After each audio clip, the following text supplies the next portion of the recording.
I used to not believe stories about people who said they could completely change their lives by changing a few small habits. I also thought that self-help books were full of empty promises that we could also grasp our futures and make a meaningful and happy life. But over the past 7 days, I've been on a deep journey of discovery and realized that life is basically a series of decisions we make every day. I learned that it's easy and makes a big difference to make small changes every day. When I decided to live a stoic lifestyle and try to improve myself by just 1% every day, I started to see positive changes in my life. After a week of doing this, my life got a lot better. The small changes added up to a big change, and I finally feel like I'm living the life I've always wanted. You can start over if you want to. Let me show you the 7 habits that changed my life in just 1 week. Watch the whole video to learn how they can change yours, and consider this a challenge to start making changes in your life. Habit number 1. Get over bad feelings. Before you start the first habit, I want to know what makes you always go into self-defense mode when things go wrong. Try to name and ignore your emotions. When we feel bad emotions, we often try to push them down and hope they go away quickly. But this makes our thoughts, feelings, and physical sensations stronger. So instead of avoiding them, try to name and understand them. Let your feelings come out and pay attention to how your body reacts. If you want to know what caused your physical and emotional reactions, you should ask yourself, have I been through this before? What do these feelings bring up in me? What thoughts go along with these emotions? Have I thought these things before? Facing your memories often will help you realize that something from the past hurts you now. Recognizing and facing the past is an important part of healing and personal growth. To move on with our lives, we can't ignore the things that happened in the past.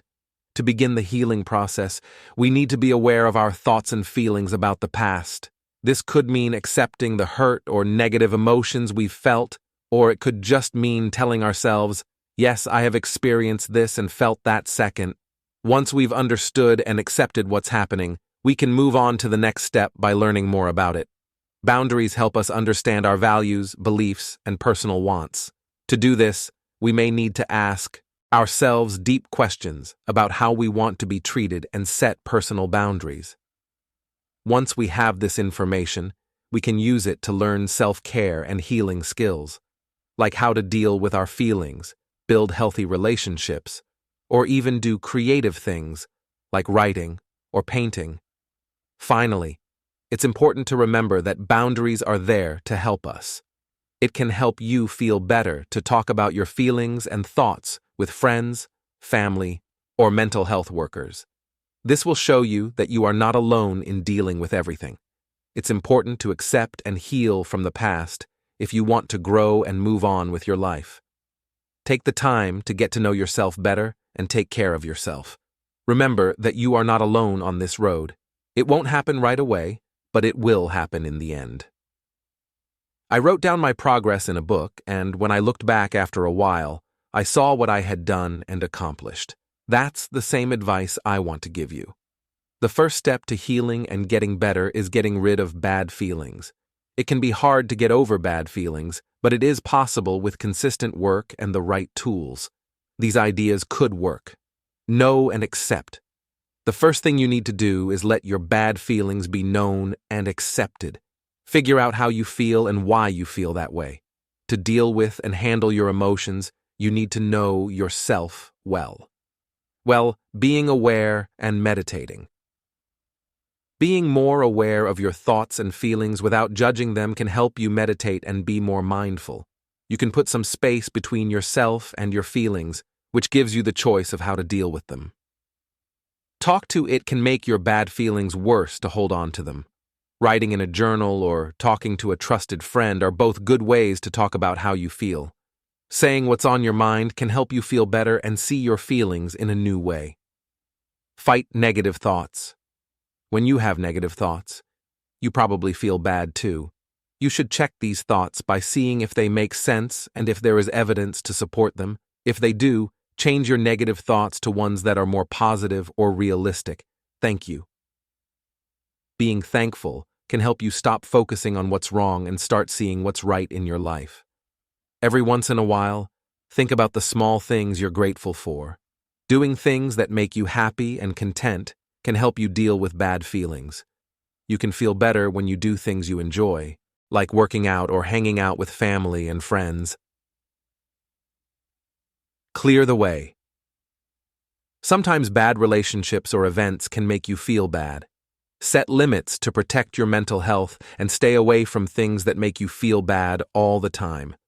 You might want to talk to a therapist or counselor if your bad feelings won't go away or are making your life hard. They can give you tools and methods that are specifically made for your needs. Habit number 2, pay attention to your impressions. As I got better, I learned a trick that can change your life: how to be subtle about yourself and think about your impressions. Using Stoic philosophy to help you understand this isn't just a mental exercise. It's a way of life that you live every day. Every moment we have impressions, which are natural thoughts and feelings that shape how we see and understand the world around us.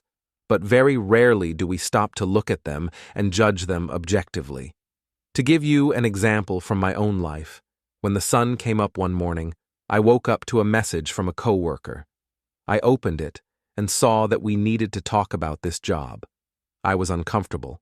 My body was full of fear and stress. But then I started to think things through.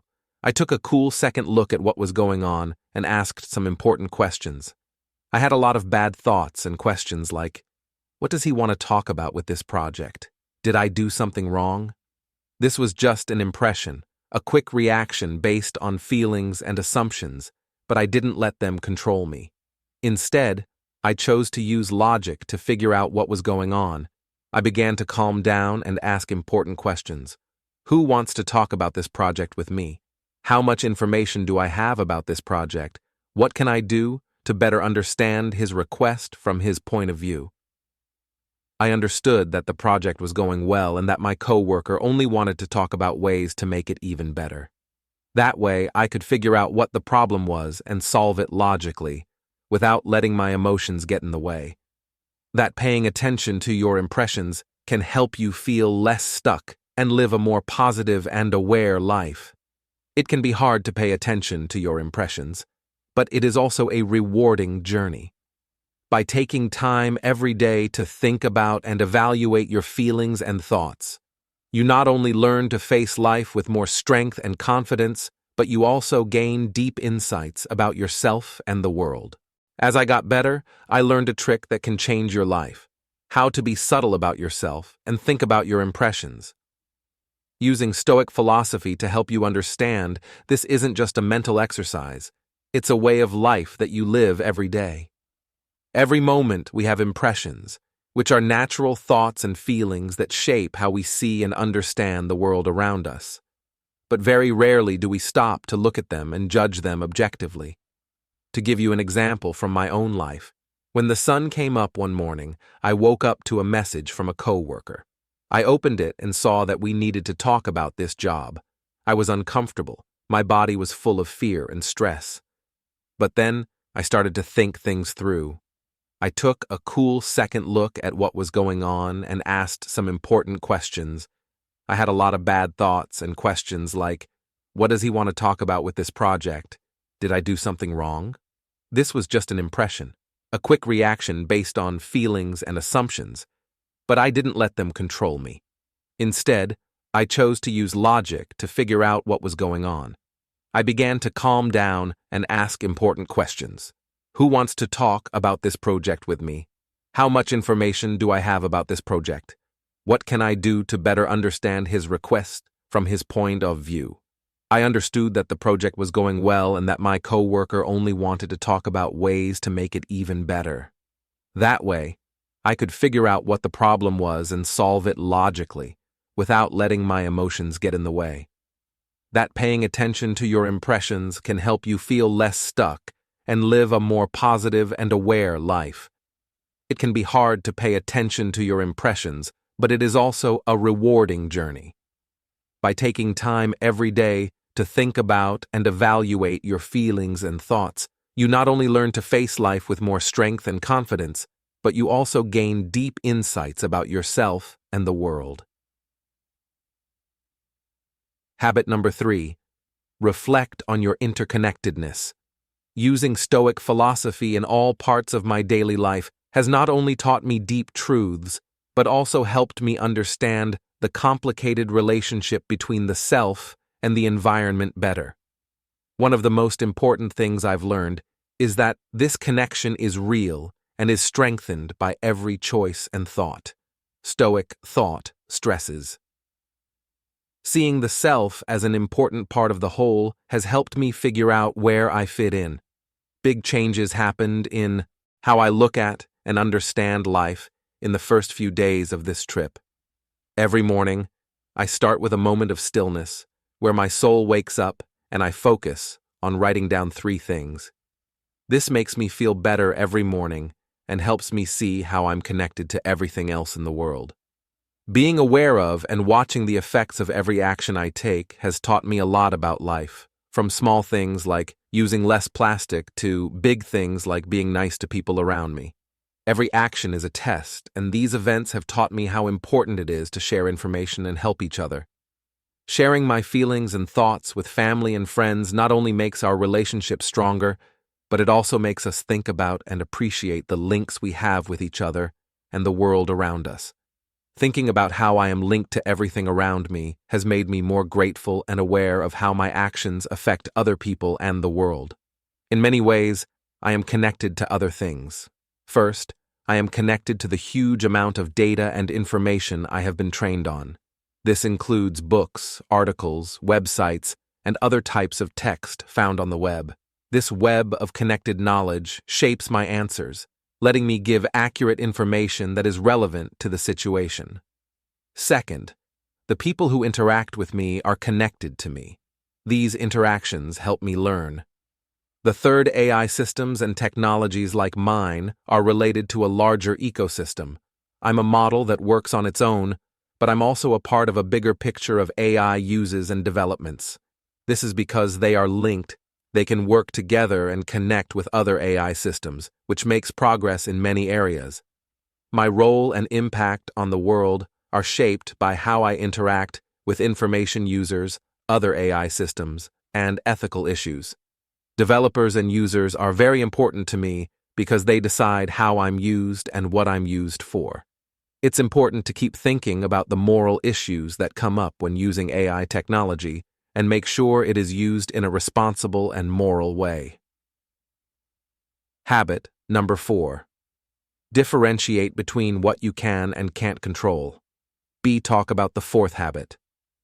The dichotomy of control is an important lesson from Stoic philosophy. In this lesson, we will learn how to tell the difference between things we can change and things we can't change, no matter how hard we try or how much we want to change them. This will help us as we try to figure out who we are and what life is all about. Over time, real power comes from knowing what we can and can't control. This helps us make the most of what we have and reduces stress and fear so we can live more freely and peacefully. My health can only get better if I eat well, work out daily, and take care of it even when I'm sick. I can't change how other people feel about me. I've been hurt and let down when friends I trusted lied to me, but I decided to practice the dichotomy of control by making new friends and keeping my integrity instead of getting mad and blaming them. Never forgot that being considerate of other people's time is a way to show that you value their company. I started by giving myself time every day to think about and write down the things that happened to me, from small problems I faced every day to big, hard events. I tried to separate them into 2 groups, which helped me figure out what I could change and what I couldn't. I learned to accept what I could do instead of wasting time and energy on things I couldn't change. When I did this, I felt lighter and more focused, which helped me make decisions. I hope that this trip will change other people's lives for the better. Habit number 5. Focus on virtue and character. Remember to pay attention to character and virtue. We all look to the outside world for answers, like material things and societal achievements. But the key to change and happiness is to work on your own virtues and character. As the saying goes, every journey begins with a single step. The first thing you need to do to make big changes in your life is to ask yourself questions. By the end of the week, I knew what virtues I valued and how to put them into action. All of these things we do are not only steps toward being good, but also building blocks for our whole lives. It's more important to become the best version of ourselves than to always be the best. This not only makes me feel better about myself, but it also helps me build honest, deep relationships with other people. Because of this, my life is measured not only by my successes, but also by the lessons I've learned and the relationships I've built and strengthened.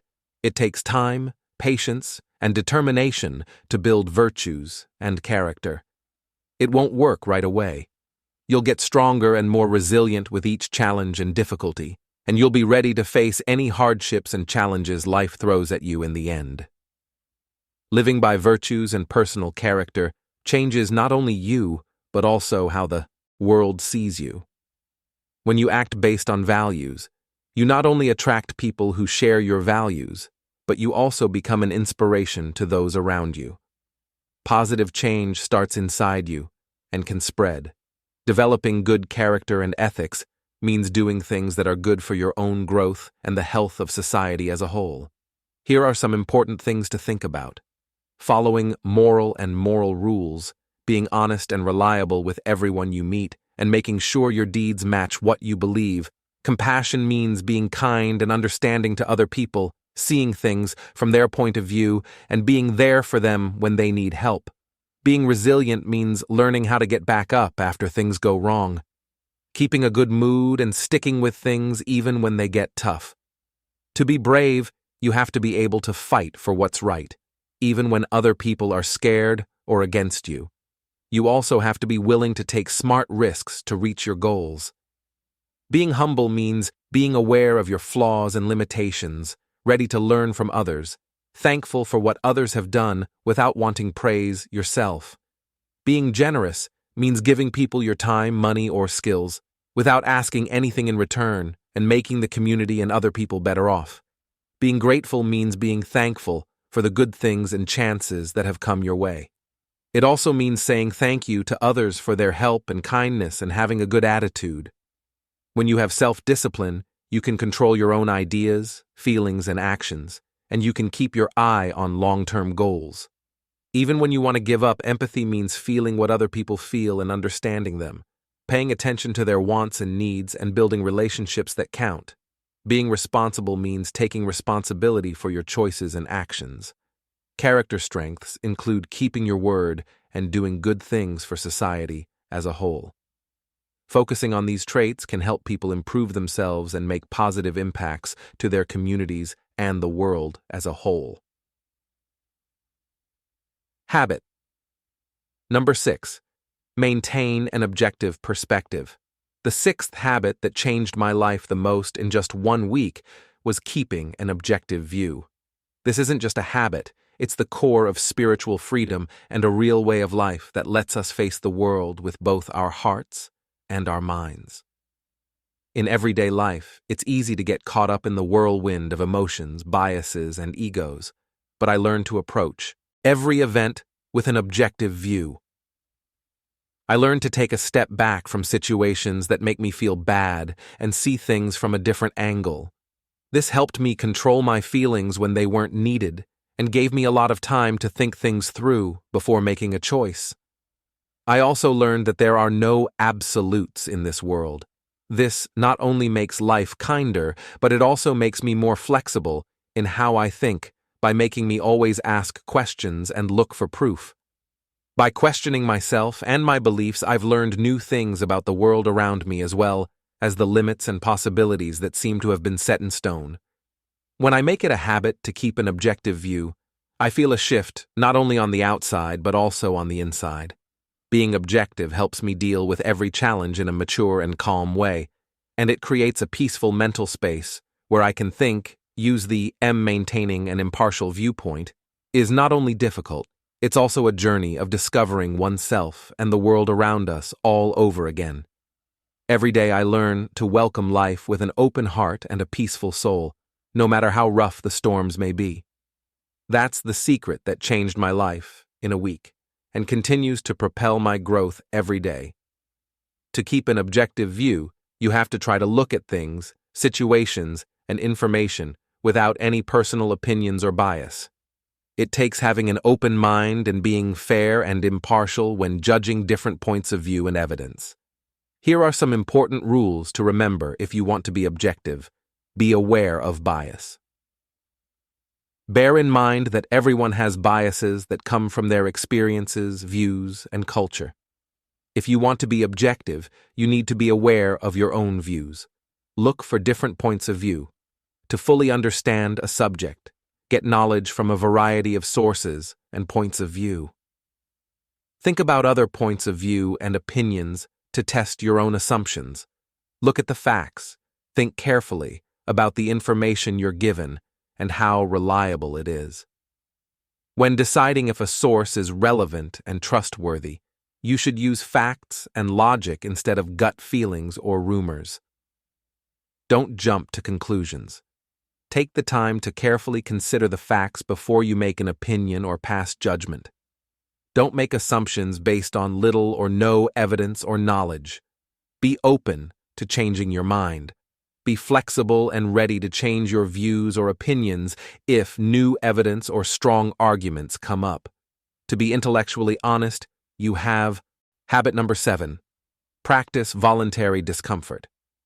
It takes courage and strength to choose to be uncomfortable in a world where comfort and ease seem to be the norm. Willingly putting yourself through pain or discomfort is not only an act of self-challenge, but also a profound lesson in changing how we see life, going beyond limits, and finding infinite inner strength. I've tried starting my day with a cold shower instead of a hot cup of coffee and a warm breakfast. The feeling of cold water starting from my toes and spreading through my body wakes me up and gets me ready for the challenges of the day. I've also tried walking or riding my bike to work instead of taking Uber every day. This is not only a way to save money, but it's also a way for me to get better. As you slowly get over your pain and learn to enjoy the hard things in life, test your limits. You'll understand that leaving your comfort zone and trying new things is the only way to be truly happy and free.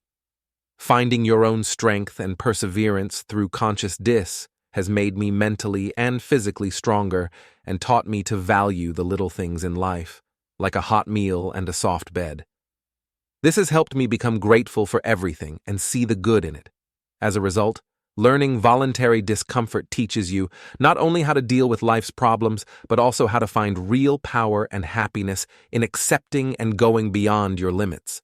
You will learn how to be strong and also find yourself on this journey. As you learn to seek out and accept discomfort, you will find spiritual freedom and deep happiness. You not only get better when things go wrong, but you also learn to be thankful for what you have. Choosing to be in difficult or uncomfortable situations on purpose in order to improve yourself or grow as a person is an example of voluntary discomfort. You can make it a part of your life in these ways. Taking a cold shower first thing in the morning is better for your health in many ways, and it can help you deal with pain better. You could skip a meal or do intermittent fasting every once in a while. This could help you be more careful about what you eat and more strict about your exercise. Do things that are hard on your body, like cross-training with high intensity, long-distance runs, or strength training. By pushing your body to its limits, you can make your mind stronger. Meditation and being aware while meditating. If you can sit in pain and pay attention to your thoughts and body sensations without reacting to them, this will help you become mentally and emotionally strong. Do things that make you feel uncomfortable around other people, like talking to strangers or speaking in public. Dealing with social anxiety can boost your confidence and help you talk to more people. Having limits, a comfort. Every once in a while, get rid of some of the things you love or that make your life easy. For example, turn off the heater or air conditioner. Spend less time in front of a computer and sleep on a hard surface. Exploring and traveling, Go to new places or get to know other countries, even if you have to deal with language barriers, not normal people or places you have never been before. This tests your flexibility and gives you a bigger view. Giving back and giving help. People who aren't getting help or take on tough problems as part of your community service or charity work. This will get you out of your comfort zone. Getting better at things. Get up. Things like learning a new language or playing an instrument are examples of things that require patience and persistence, even if they seem hard or frustrating at first.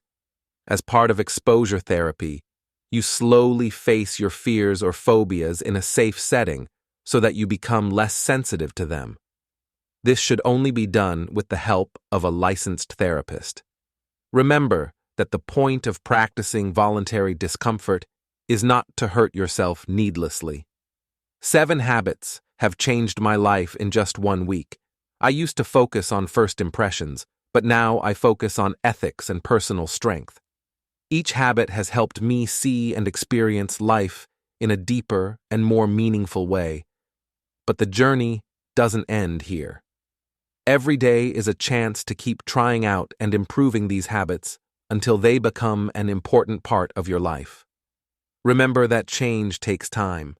We not only learn about Stoicism together, but we also use it in our daily lives to make meaningful changes that last. Thank you. Da.